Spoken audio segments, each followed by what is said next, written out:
Hi, good morning, everybody in Nova Scotia, and midday here in central Canada, actually it's early afternoon in Nova Scotia. My apologies. It's midday here in Toronto, and it's morning in Vancouver. We're happy to have you join us for City Talk, and particularly for City Talk Fridays, which are one-on-ones with me and a mayor. And we are very, very pleased to have His Worship Mayor Mike Savage with us from Halifax. He's got a lot to talk to us about how they've been dealing with COVID and also the other tragedies that they're having to absorb. It seems like every week they have a new bit of bad news that hits Halifax or hits Nova Scotia. So we're very pleased to have him with us. I'm just going to do our usual introductions here. I'm Mary Rowe. I'm the president of the Canadian Urban Institute. We're in the connective tissue business, and that's what all our work has been about since COVID. We put up citywatchcanada.ca, citysharecanada.ca. Those are sites that are tracking what municipal governments are doing and what communities are doing in response to COVID.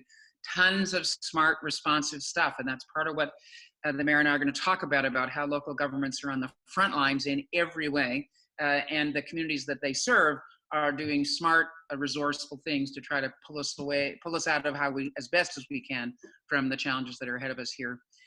This effort that CUI has been mounting has been made possible by partners across the country and many, many, many, many, many volunteers who continue to watch those sites and supply content and help us with City Talk Canada, which is what we're participating in today.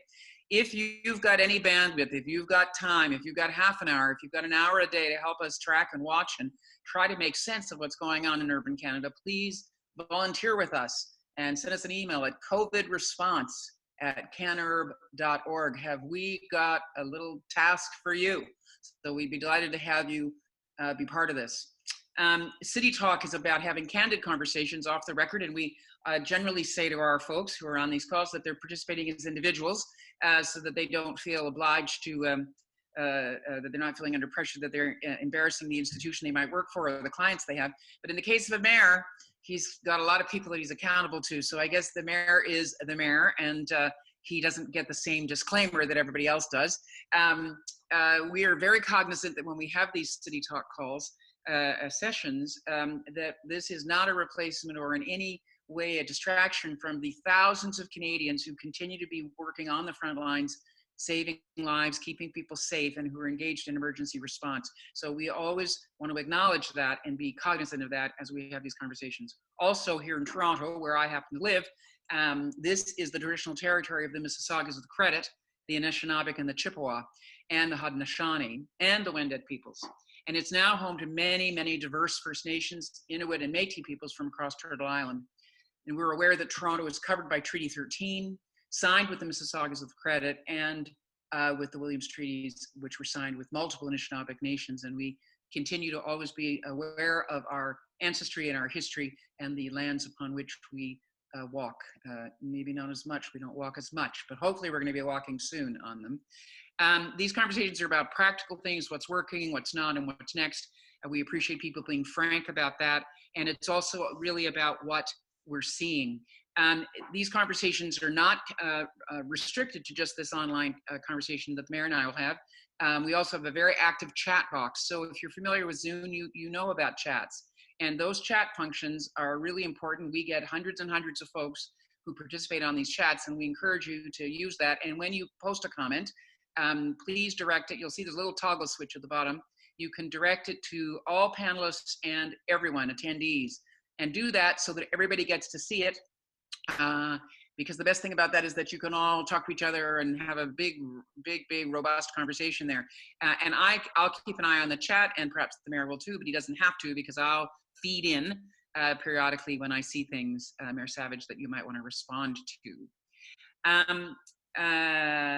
We are recording this, and as I suggested, if you put something on the chat, it stays in the chat. So just be aware of that these go up. We then post them online at canurb /or canurb.org/City Talk, so that people can watch them again and again and again, which is good. And we have a Twitter hashtag, of course, which is #CityTalk. So the conversation really only begins here, and then it just lives on, and we're very, very happy to have you, Mayor Savage. So let's start, if we can, with you just describing for us, if you would please, what the impact has been on Halifax of COVID specifically, and talk to us about the things that you've had to be uber focused on, and then we'll get into the details after that. So welcome. All right, Mary, thank you very much. And thank you to the Institute for inviting me to be part of this session. And let me acknowledge that I'm on the traditional and the unceded land of the Mi'kmaq people. And we say in Nova Scotia, we are all treaty people governed by the treaties of peace and friendship. So yeah, we'll have a conversation about COVID, but allow me first of all to just address Nova Scotia in particular has had a horrendous couple of weeks over and above the COVID issues. The terrible shootings that happened in Nova Scotia affected all of us. We all, I think, knew one or more of the people who were killed. I knew Constable Heidi Stevenson, and I know her family. And I know that everybody's heart goes out to everybody, all of the victims of that terrible crime. And then this week we had a helicopter, a cyclone stationed out of Dartmouth, not far from where I live, that went down in Greece. And again, some people were waiting to get the results, but we know at least one person, really impressive young woman who been around many times, who passed. So it's all been exacerbated by the ongoing COVID crisis. So to address your question on COVID, we have the two issues. We have the overall community issue, and then we have the impact on the municipal government. And it's pretty significant because, as you know, Mary, from all your work, municipalities are a little different than the other orders of government. We've seen, I think, quite extraordinary action from the federal government, recognizing that this is a time to put money into the pockets of Canadians and to businesses which have been shut down. And it's extraordinary action by any definition. Plans being made as they're being introduced, adjusted as need be. The provincial government here has taken action as well. And I commend the two orders of government for the work that they've been doing. For us, it's a little different, and not everybody understands how municipalities work. And both the legislative and the financial handcuffs under which we operate, we can't just go and add to our debt, to help people out as we would like. We have significant constraints. Right off the bat, like most other municipalities, we decided that we would keep transit going, just as one example, because transit is needed. Even in some of the hardest hit places in the world, the transit has to continue. And for us, that means we can no longer collect revenue on transit because we've moved people to loading the buses from the back away from the fare box to protect our operators. For us, that means in excess of $3 million a month in lost revenue. And a lot of the other services that we provide, the rec programs, parking, fines, and things like that, we're foregoing now to make it easier for those who are continuing to do work. So as you might know, Mary, the municipalities in this country collect less than 10% of taxes. But many of the frontline services, including those most needed right now, like picking up the garbage, like transit, police, and fire, have to go on. So we don't have access to our normal revenue stream. Some people are paying their taxes, and I commend them for that. But we've had to reprofile our budget in a dramatic way. We've laid off workers. And we're looking, frankly, for partnership with the other orders of government so that we can continue the growth that Halifax saw when we went into COVID as a rapidly growing city. So that's sort of a nutshell of where we are. I mean, I was in Halifax not long ago, meeting with you, and I was really struck by the economic vibrancy that we could see there. I know you had some struggles perhaps with commercial office space, right? You had some empty commercial floors, but you had a lot of residential construction. There's a lot of things were happening along your waterfront, and I know you were starting to build up an interesting tech sector there, right? Yeah, for sure. So we've had great success. We've become a tech hub, which we really weren't 5 years ago. We had a lot of growth, a huge amount of growth and development in the city, which is in and of itself a good thing, but it's particularly good because it allows us to look at the other issues, some of the social issues that we can then contribute in a more effective way as well. But the growth was good. We did see the same kind of factors on commercial side that other cities did that are growing, which is as businesses, for example, move from one office to another one, they don't take as much space anymore. People are working a different way than they used to. So even though we've had a very strong growth in our commercial marketplace here, we didn't see as much on the tax revenue side. We did see it on what we call deed transfer. I think in Ontario it's called land transfer tax. So we saw a lot of commercial activity that was paying dividends. So the city was growing at a very substantial rate, and I think a sustainable rate environmentally as well as economically. And we intend to come out of that the same way. Like many other cities, we have an economic recovery task force that's being led by the Halifax Partnership, which is our Civic economic development arm, and involves people like Volta Labs, which is our accelerator program, our incubator hub, which has really been very, very effective in this city over the last number of years.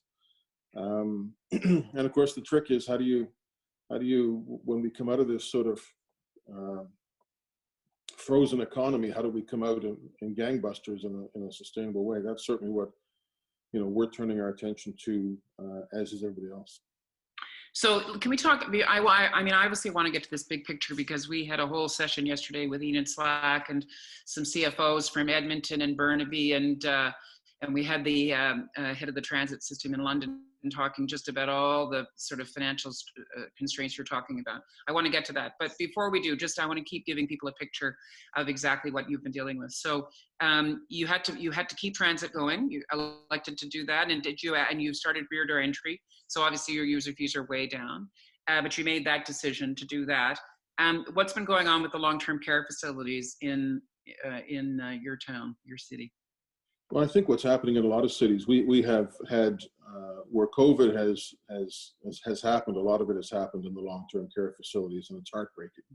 We have one facility here, a very good one with tremendous staff, and a place that I spend, you know, some time when as mayor, Northwood, where we've had the vast majority of deaths in Nova Scotia. Today we recorded our 29th death from COVID, and a large number of them, virtually all of them, were in senior care facilities, a lot of them at Northwood. So our health folks have been there. And we've had some other pockets of areas where we hadn't seen as much physical distancing as in other places. And so our medical officer of health, Dr. Strang, has been very, I think, very strong and very effective in getting into those areas. Compared to the other maritime and Atlantic provinces, we've had many more cases. New Brunswick hasn't had a case, I don't think, for a while. PEI has been, may have had one case in the last 10 days. And so the bigger cities where people gather and where there's long-term care facilities seems to be where this has really taken hold. And when it gets into some of those places, it's like a brush fire, and it just goes, and it's tragic. You know, just about everybody knows somebody in their family has died in a long-term care home here. Yeah, I mean, that's the thing. When it's a smaller community, then, as you say, it touches everybody. Yeah. In terms of, as you're suggesting, the capacity for people to congregate. So how has that affected municipal life and civic life in Halifax? What have you been doing about parks and streets and roadways and things like that? So that's a bit of a, I wouldn't say touchy, because I think people generally understand it, but when physical distancing first came in, we felt that we have 900 parks and trails in Halifax. HRM is physically large. We're 5,500 square kilometers. We have a pretty vibrant downtown. We have the suburbs, and then we have the rural part of our community.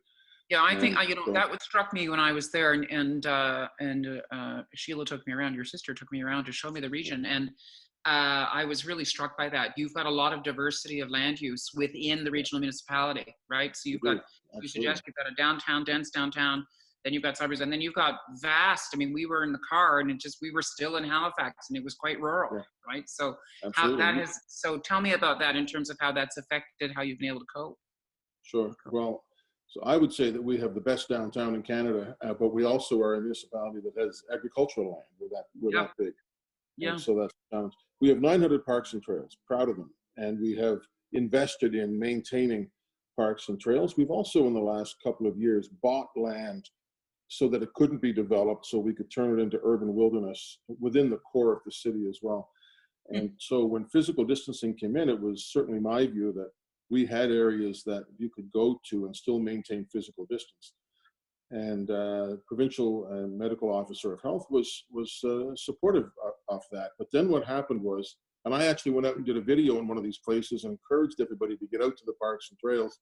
And the next day, not because of my video, but the next day we had pictures of hundreds of cars at the parking lots of trails. And so the medical officer of health stepped in and said, no, we can't have that. So parks, provincial parks and trails are shut down. Sports fields are shut down. And so that's been a problem. And so people congregate.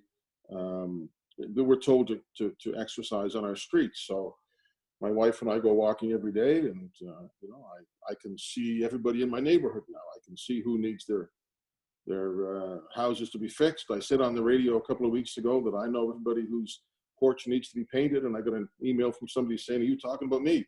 I said, "No, I'm not talking about you." You probably were. No, exactly. So we're looking forward to the day. I hope it's not too far off that we can open the parks and trails, because they're a great asset to people. And I think you can maintain physical distancing while you're out in a park or on a trail. But I certainly get where the Premier was going when he famously said, "Stay the blazes home." And but I'm looking forward. I think that's one of the things that we should be able to do relatively soon. I know people want to get out and exercise. And mental health is, as I think as the physical health is maybe leveling out, the mental health anxiety has been going up and up. Things like domestic violence, intimate partner violence, I'm very concerned about all those things. And I think to some extent it can be helped by letting people get out and get into the parks and walk and do all that sort of stuff. So hopefully we'll be able to get into that. I think that there's tension, isn't there, in this? Because on the one hand, you want to, as you suggest, contribute to people's mental health so that they have the opportunity to do things. But at the same time, the dilemma is that if you make it too permissive, people don't necessarily heed social distancing. And I appreciate that it's a struggle for a public official. We've seen this across the country where citizens, residents want, why aren't you opening streets? Why don't you get rid of the cars in the streets and let us walk on them? But I also know we've heard lots of examples of bylaw officers who are having to actually go up to people and who are congregating and are not 6 feet apart and start to quiz people. Are you in the same household? And if you're not, and then they're issuing tickets. So it's I guess it's partly a question, isn't it? As we move forward, as we live longer into COVID, and even as we reopen, are we going to still see social distancing practices? And further, will we have next fall, when the weather gets cold again, will we have to go back into some kind of period?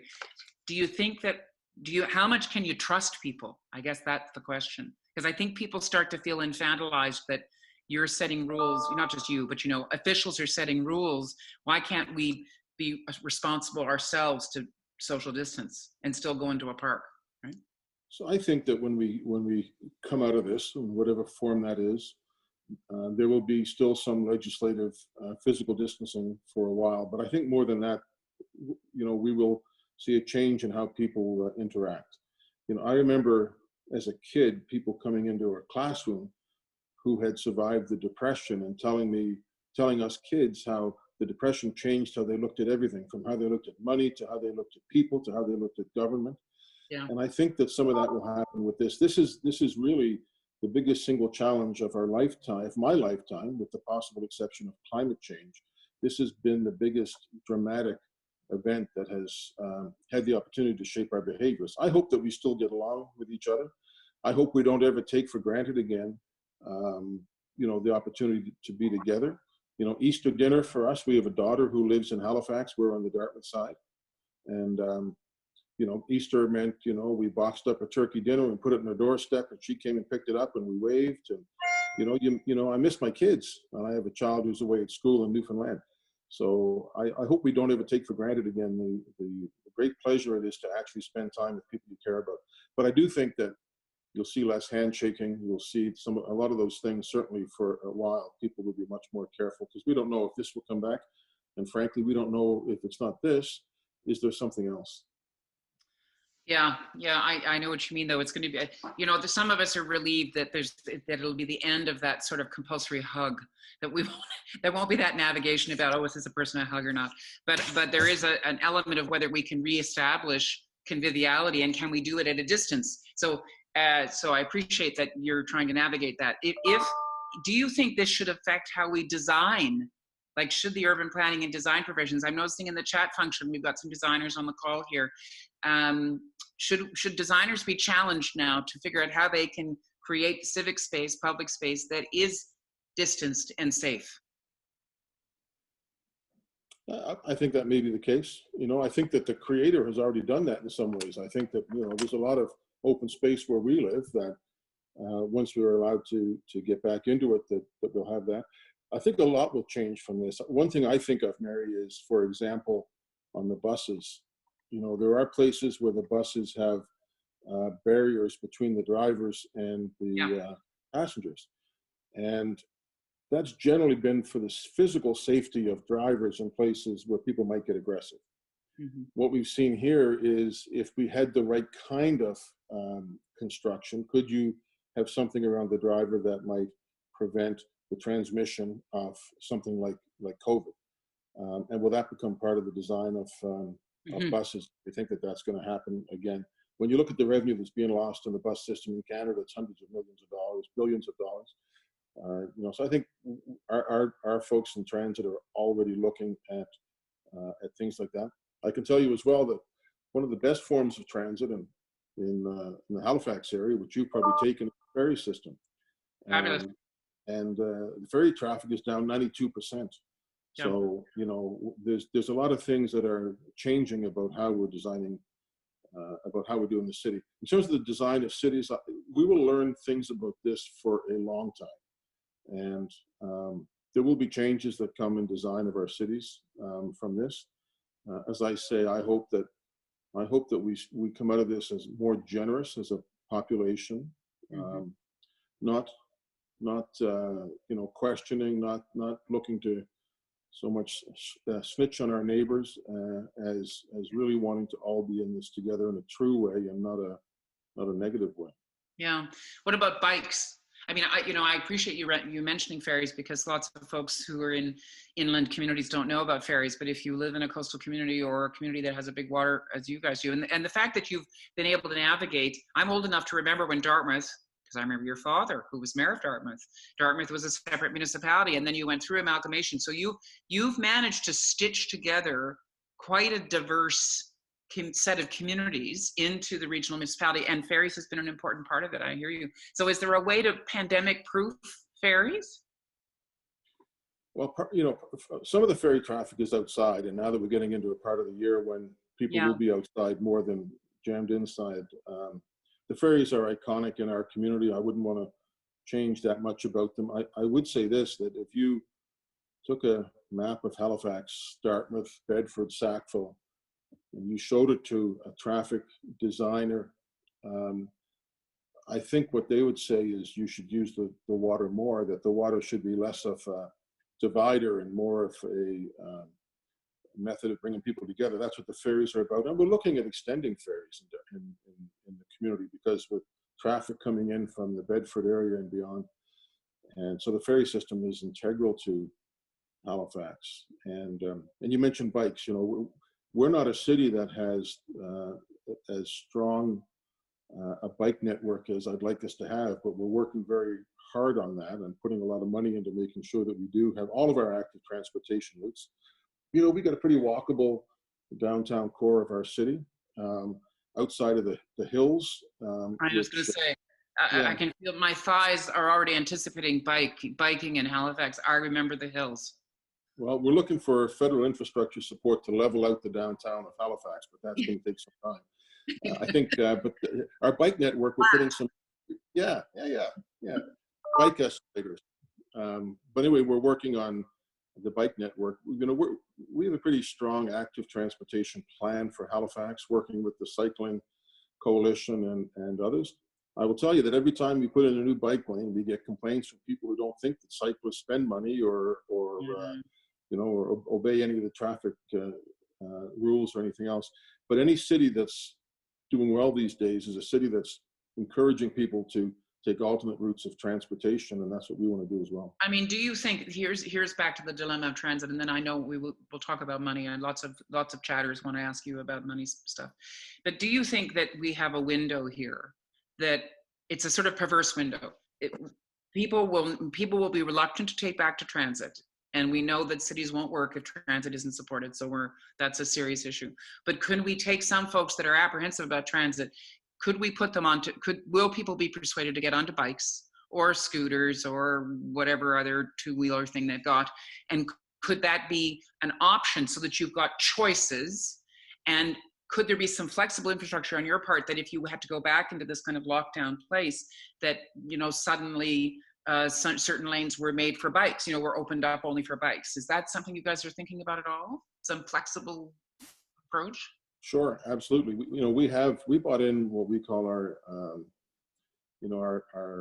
integrated transportation plan last year, which is focused on pretty aggressively changing the modes of transportation in the city. We do have a good number of people who take transit, which is useful, and a growing number of people that are using cycling as a way of getting to work and not just for recreation, which is also good.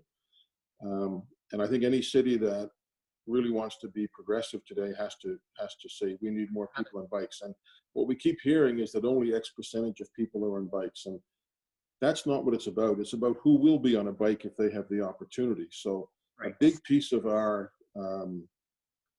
plan is to make the bridge that connects Halifax, Dartmouth, the McDonald Bridge, the first bridge that was built, to make that more accessible for bikes and through the McDonald Bridge Bikeway. And a lot of people look at it and say that's an expensive project. It's going to cost $6 million. But to me, it's sort of like a line in the sand saying, I've said before, come hell or high water, we will be a biking city, and it will take some investment of money, but we have to do it. Feds have been very supportive, and the province have been supportive. And last year we announced a $25 million active transportation plan that the province contributed to, and the feds contributed 50%. Andy Fillmore, who is the PS on infrastructure, for example, has been a big supporter of that. So we're getting there, and I think that's part of future-proofing the city. Yeah. So you've been talking about partnerships and collaboration, and a lot of people are remarking just generally, the chatter is how cooperative it appears to be at the moment. The levels of government appear to be with one another. I think lots of people find it a bit refreshing. There's not quite as much sniping back and forth in the sort of Canadian political narrative. And as you're suggesting, you need partners, cities need partners. So let's talk about the hard numbers first of all. Because I know you and I would agree and make the case that cities don't have access to the revenue tools that they need just to make life work okay in normal times. That the increased costs that you've had during COVID, just list off those, not the numbers, but just areas where you've had extraordinary expense that you just had to throw money at. What are they? Well, transit is one, a big one. Obviously, maintaining vital services like solid waste is an important one. In fact, there's been a big demand for that through this period, people being at home. Parking enforcement would be one. Not being able to do recreation programs has been a significant one. People who are not in a position to pay property tax at all because of the economic circumstances that they're in this year is a big one. Do you have a deferment there? Can you defer your property tax? And did you do that, or did the province do that? We did. So this is what happened. We deferred. We didn't actually defer. We changed the due date on property tax from April to June, right off the bat, with a plan that we wanted to work with the province to allow us to defer taxes for those who need it, businesses and individuals. But the province has to allow us to do that. So far, they haven't allowed us to do that. But we need to be able to assist people on deferral of property tax, and that's going to cost us, tens of millions of dollars just in deferment costs. Another big cost for us, and I assume every other city, is that commercial taxes are based on the value of commercial buildings the year before. The value of commercial buildings this year is going to be way down. I can look out the window and see buildings that are totally empty. So next year, cascading problem, which is going to get worse next year. We have two issues, Mary: liquidity and revenue. The province have come in with a program that allows us to borrow money, which we will probably do. That helps us with the liquidity. That allows us to have money, but it doesn't change the revenue equation. That we could be down, $80, $90, $100 million in revenue this year. For a mid-sized city, that's a lot of Big hit. money. And so if you said the biggest things would be what can we do in property tax, and then transit would be probably the second biggest one. And we're trying to maintain our workforce. We laid off 1,480 people, mainly seasonal term people for whom, we're not going to have programs to offer this summer. We can't pay people, but we want to maintain our full-time workforce, and we'd like to bring the other people back as soon as possible. We're going to have to reprofile our budget over the next few weeks. And we hope to get a bit more support from the other orders of government, and particularly the feds, with whom, as you know, we are having lots of conversations. I mean, one of I think one of the pieces about layoffs happening across the country, people may not have done the math here, but as you suggest, your municipalities are going to not be able to offer certain services, so they can lay off seasonal staff. That if this were to become chronic, and as you suggest, if those user fees completely diminish, then you're going to have to lay off permanent employees. And those are big severance agreements and big severance arrangements. And so municipal governments will be even more cash strapped, because it's not as if you can just let people go. No. Right? Yeah. And so for anybody who sits and thinks, oh, well, municipalities are doing okay, you can let some people go. I mean, okay, who do we let go first? The police, the fire, Yeah, the folks exactly. who pick up the garbage, the transit, the folks who take care of the parks, the ones who fix the roads? Which one do you want us to let go first? We have some reserve money. We're in pretty strong shape, but that'll be gone. We're going to use that. But other orders of government, I'm hoping would say, look, the constraints are just different. For example, so the provincial government announced this week that they're making $380 million available to municipalities in Nova Scotia, about half of which Halifax would have access to, at 1.1%, and they've extended the term from 1 year to 3 years. Okay, Right. so that's better for sure, and we appreciate that. But think about the federal government. How long is it going to take to pay off the money that the feds have put into the economy, 200 and some odd $billion? It's going to be a generation. Right. A 3-year payback still means that over the next 3 years, we're going to have issues of revenue, and it's going to be compounded if we don't have the liquidity that we need to pay our services. So we're just different, and people need to understand that municipalities don't have the ability to just borrow money for operating costs and carry on. We're not, we collect less than 10% of all the taxes, but think about the major services, and we provide a number of them. So yeah, I mean, we need to work together. Yeah, I mean, even before COVID, you were in that mismatched situation where there are a number of services and programs that municipalities are expected to deliver, and Joe Public and Jill Public have no idea really who actually pays for a particular service. We just know government, somebody in government does it. They don't realize that you are expected to do a whole bunch of things that the province or the feds have told you have to do, but you don't have money to do it. Like housing, for instance. What you're thinking about how you can intervene differently in affordable housing. There's no community in Canada that's not struggling with housing, right? Housing is a big issue. How do you do that off the property tax, right?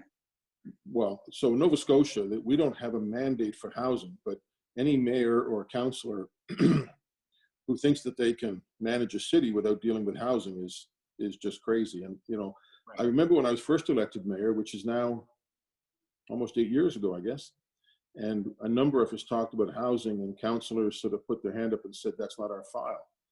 But within a year or two, we endorsed a housing proposal for the city in conjunction with the United Way and the affordable housing coalitions to say we need to play a role in this. So housing has been a big issue, and every crisis that we face, whether it's this one or whether it's climate change, every crisis we face, those who have the least get hurt the most. That's a fact.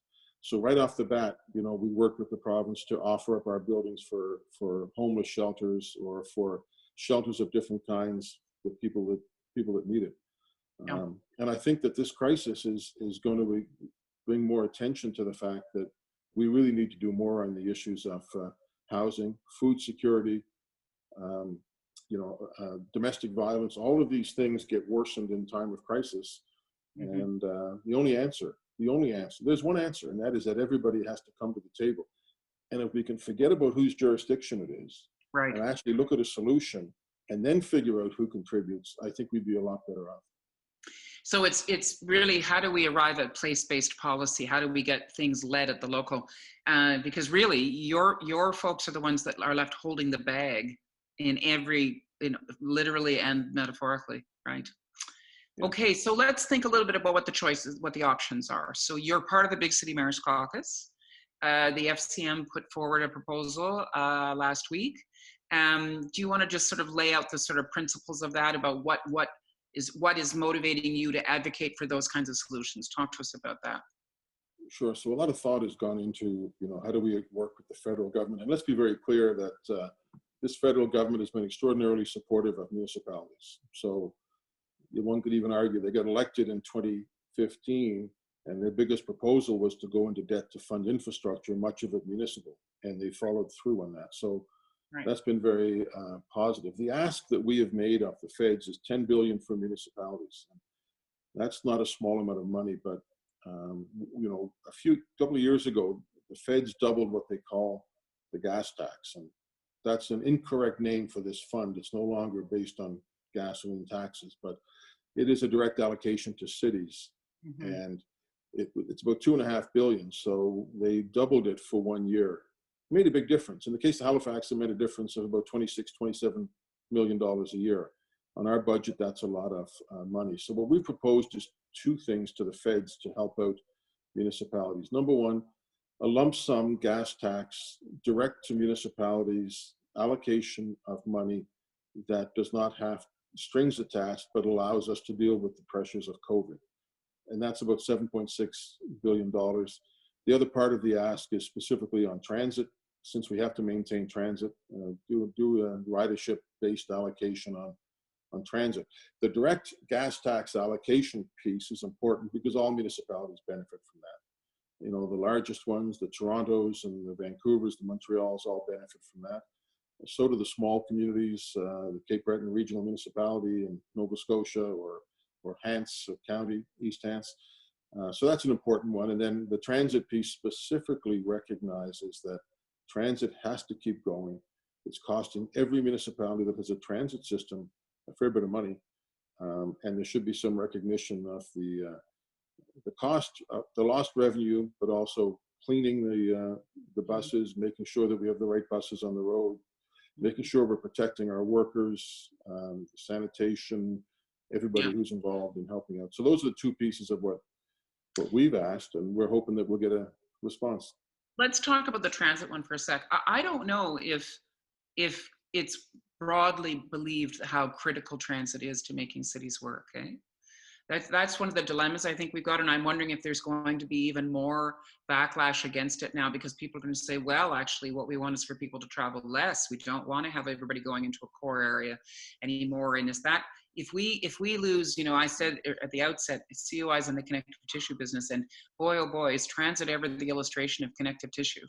And I'm wondering what collectively, you and I as urbanists, what do we need to be doing to persuade folks that even if those buses aren't at capacity, it's still fundamentally important to provide that service. And as we recover, I'm hard pressed to understand how anybody could think it's a good idea to cut transit, but I think we're going to hear it. I think people are going to say, that's not our problem. Well, I hope we don't hear that. And if we do, I hope we're ready to make the case that it's exactly the opposite, that this crisis pointed out the importance of public transit. If we didn't have public transit, there'd be no healthcare system by and large. People would not be able to get to work. Nobody could get to work. People wouldn't, the essential home care and healthcare, long-term care workers, many of them rely on transit. So do the people who work in the grocery stores, who are sort of the heroes of this whole thing too. The folks behind glass at the Sobeys and the superstore, the pharmacies, people who work in banks, who are maintaining these services. One thing that this crisis has highlighted is that essential work happens all over the place. And they may not be designated by legislation, but there's people doing work that are keeping us going through a very difficult time. So, and a lot of them rely on transit. And So we have to get better at transit. We have to get more effective. We have to electrify or hydrogen our fleets. We have to do all those things. We have to have better routes. We have to make sure that we do everything we can to make sure that transit is a sustainable thing. Our roads can't take, the result of not having public transit. Our health would be worse off. So public transit has proven itself to be an essential service through this crisis, unlike any other that I can recall. Yeah, and I think actually the transit systems and authorities across the country have been remarkably resourceful in terms of trying to make the rear door entry, as you suggested. And here in Toronto, the streetcars have very clear markings where you're to sit and where you're not to sit. So I would not be apprehensive about taking transit in its current configuration, because I think it's actually very safe. And as you suggest, it's showing us where people need to get, who are the people that really need to get somewhere.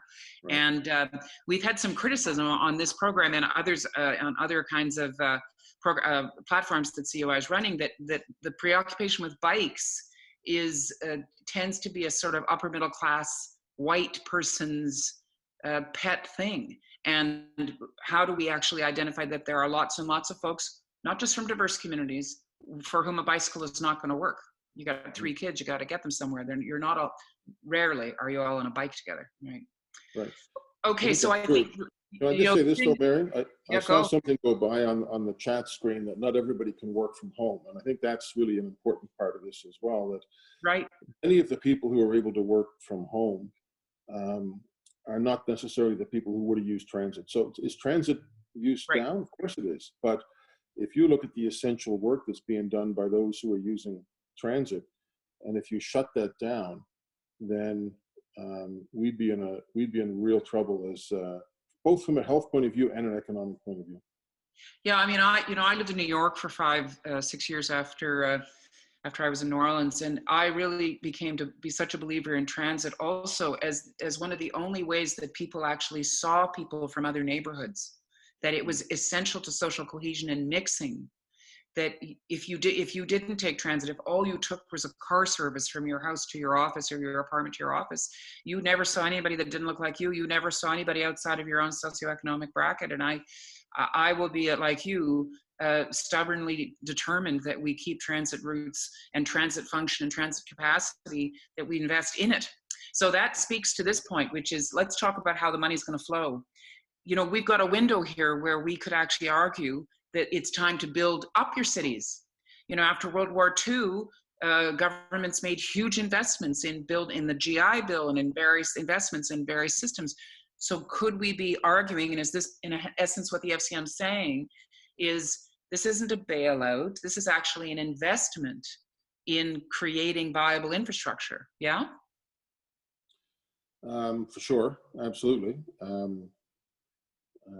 That could be one of the things that comes out of this, is that it changes the dynamic. I had a conversation with Don Iveson the other day in Edmonton, who his point is true, which is that this crisis has exacerbated the problems that municipalities face in terms of our ability to generate revenue and to serve our public and to work with other orders of government. Those were existing issues that have been made more apparent through this difficulty. So I got to go back to the fact that the federal government has been very supportive of the role of cities.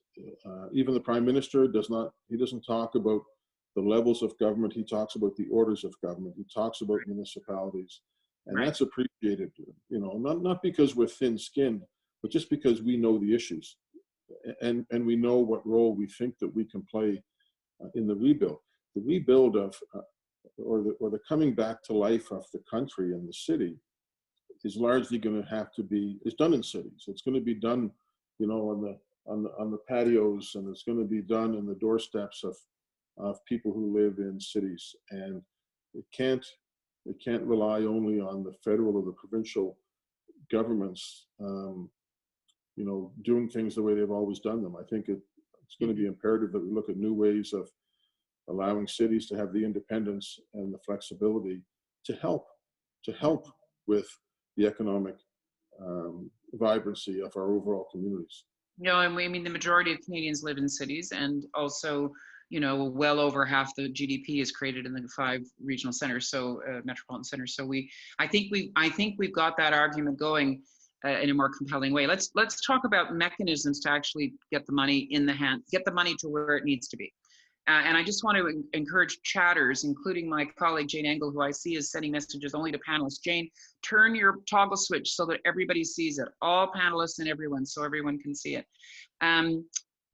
Let's talk about things like urban development agreements, Mayor Savage. What do you think of those? Is that something that I know you've explored it? So is that a mechanism that you might want to formalize and invest in more deeply?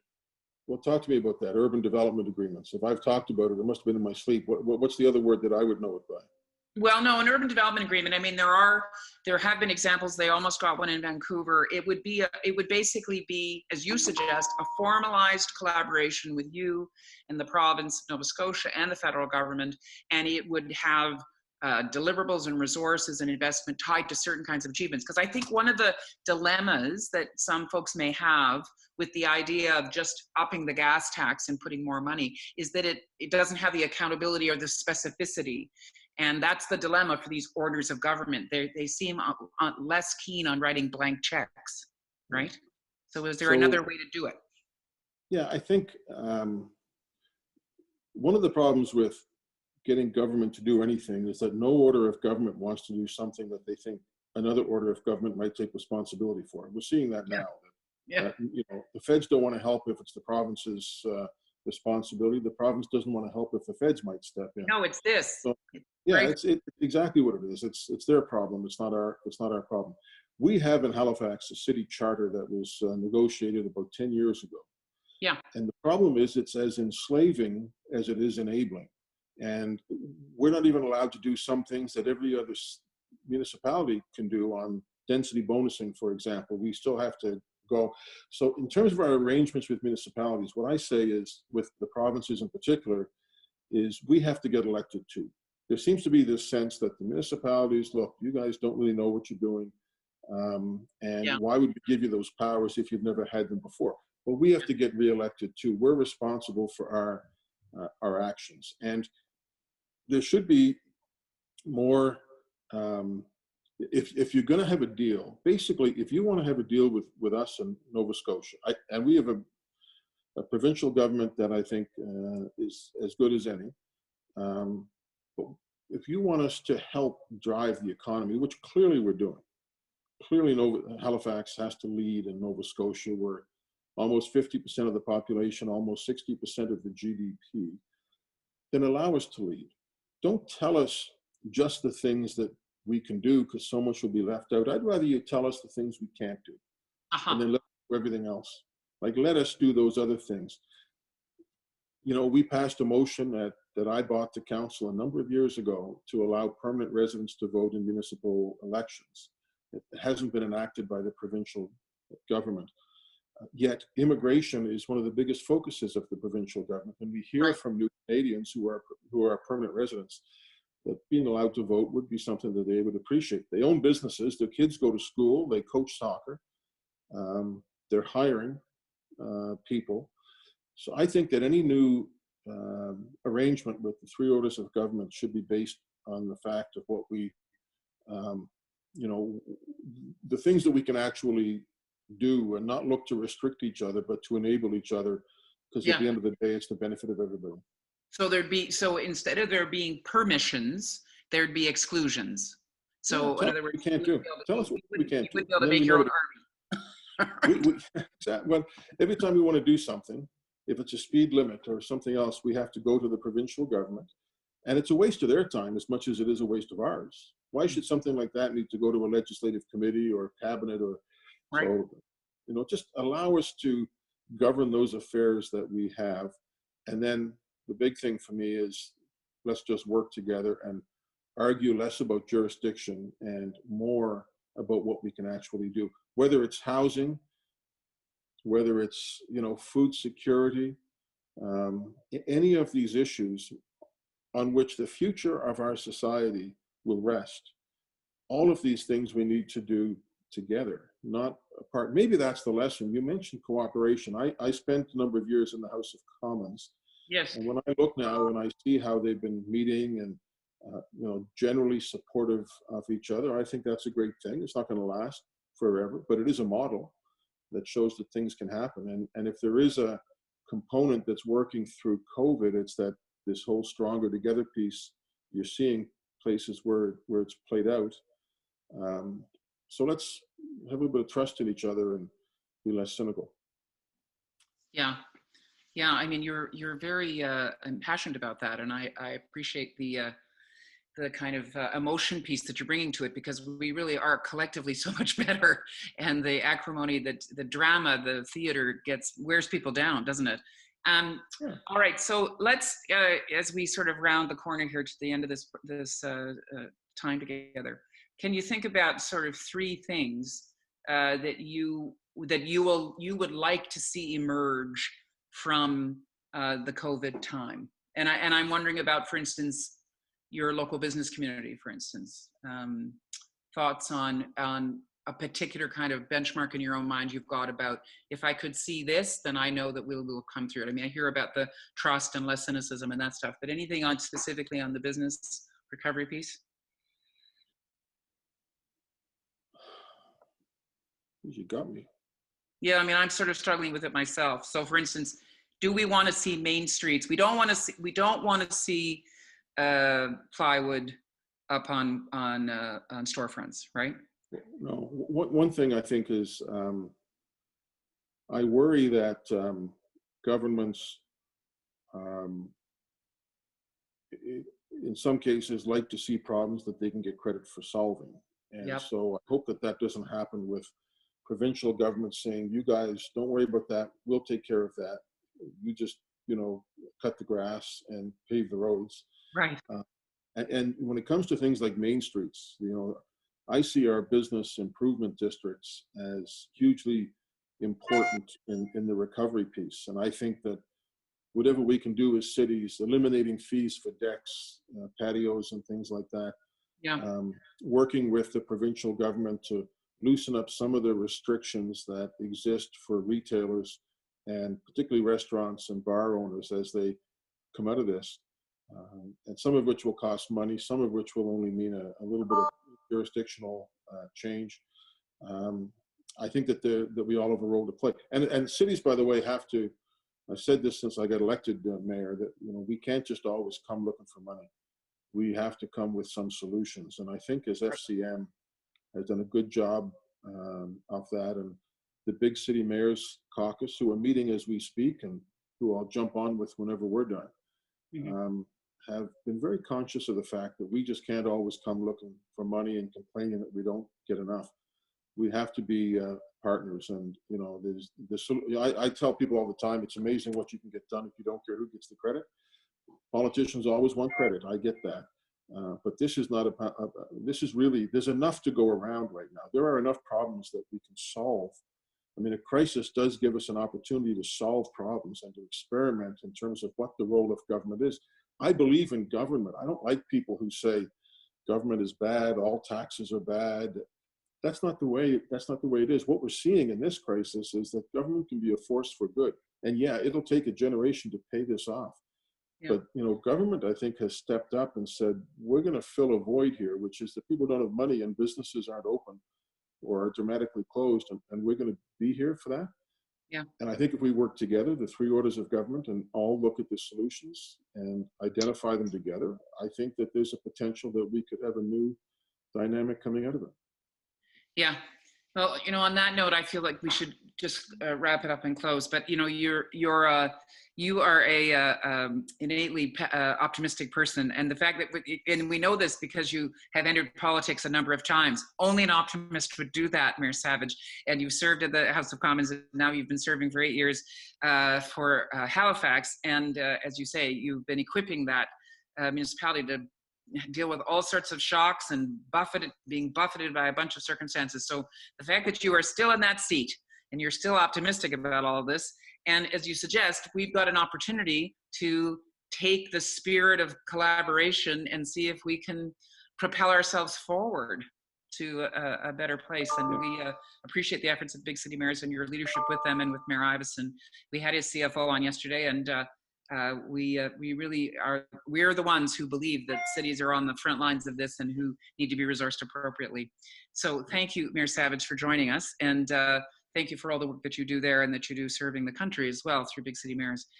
This is a Friday City Talk session, and so I want to thank all the folks that are part of the production of City Talk, City Watch, City Share. We have partners, as I said, all across the country. And then staff-wise, we have, and I'm going to just list their names, the way the CBC does. So thank you to Daniel, Selena, Lisa, Ariana, Gina, Sue, Kate, Emily, Cheryl, and Carmichael. And then we have a lot of interns and students also working across the country. William, Corals, Richard, Charlotte, Alex. And the other thing I want to do is just signal we've got a couple of super city talkers. We get hundreds of people on these talks every week. We've had thousands cumulatively coming across the threshold of City Talk, and then thousands going to those other platforms. If you're not on the CUI mailing list, please sign up at canurb.org so that you get the emails that we send out. And those super city talkers, people who are so diligent on the chat and functioning, I just want to shout out Abigail Slater, Jana Levitt, Amarjeet Sohi has been on several. We've had former members of cabinet, we've current members of cabinet, Alison Ashcroft, our great partner at CUSP, is off and on, and we have people from Istanbul, Sao Paulo, Kabul, all over the place, plus Canada, plus the good old United States of America. So we really, as the mayor has suggested, this is our all hands on deck moment. We're all galvanized into action, and we look forward to having you continue to join us. Next week, City Talk, we have issues that are actually central to what the mayor mentioned. Tuesday is about housing and what's actually happening. What's the moment that we might have to actually correct housing? Thursday, all about immigration. Exactly what Mayor Savage said. Should the cities have more input into how newcomers come and continue to settle in Canada? And what will that look like in a post-COVID world? And then on Friday, we have a mystery mayor who will take the seat as Mayor Savage bravely did today. So Mike, really nice to see you. Thank you so much for all you're doing for Halifax and Canada. And thanks. And we wish a quiet weekend for Halifax. Let's have a quiet one for you, this one. I'm with you. Thank you. Thank you.